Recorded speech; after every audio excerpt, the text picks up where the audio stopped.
আমাদের নবী হযরত মুহাম্মদ সাল্লাল্লাহু আলাইহি সাল্লাম সর্বপ্রথম কোন মহিয়সী নারীকে বিবাহ করেন? হযরত খাদিজা খাদিজা আলাইহিস সালাম।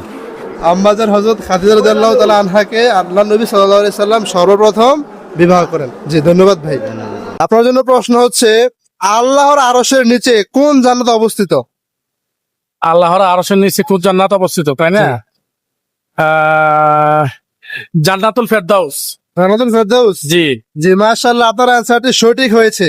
আমাদের নবী হযরত মুহাম্মদ সাল্লাল্লাহু আলাইহি সাল্লাম কিশোর বয়সে কি কাজ করতেন?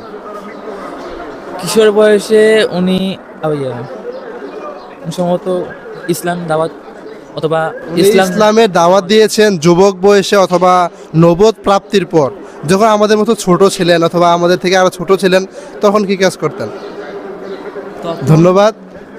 হাদিসের মধ্যে আসছে, যখন নবী সাল্লাল্লাহু আলাইহি সাল্লাম কিশোর ছিলেন, তখন নবী সাল্লাল্লাহু আলাইহি ওয়াসাল্লাম আমাদের প্রিয় নবী হযরত মুহাম্মদ সাল্লাল্লাহু আলাইহি সাল্লাম যুবক বয়সে কি কাজ করতেন? যুবক বয়সে মহানবী সাল্লাল্লাহু আলাইহি সাল্লাম ব্যবসায়িক কাজ করতেন ব্যবসার কাজ করতেন। এবং কি শান্তি প্রতিষ্ঠার জন্য কাজ করতেন। মাশাআল্লাহ, ভাইয়ের উত্তরটি সবচাইতে সুন্দর হয়েছে। আজকে যতগুলো প্রশ্ন করেছি সবচাইতে সুন্দর হয়েছে ভাইয়ের উত্তরটি। আমাদের নবী হযরত মুহাম্মদ সাল্লাল্লাহু আলাইহি সাল্লাম কোন বংশে জন্মগ্রহণ করেন? বিশ্বনবী হযরত মুহাম্মদ সাল্লাল্লাহু আলাইহি ওয়াসাল্লাম কুরাইশ বংশে জন্মগ্রহণ করেন। মাশাআল্লাহ, চাচার উত্তরটা অনেক সুন্দর হয়েছে। ধন্যবাদ চাচা আপনাকে। আমাদের প্রিয় নবী হযরত মুহাম্মদ সাল্লাল্লাহু আলাইহি সাল্লাম কত খ্রিস্টাব্দে জন্মগ্রহণ করেন? 12 রবিউল আউয়াল 570 খ্রিস্টাব্দে। শিওর আপনি? জি, ধন্যবাদ ভাই।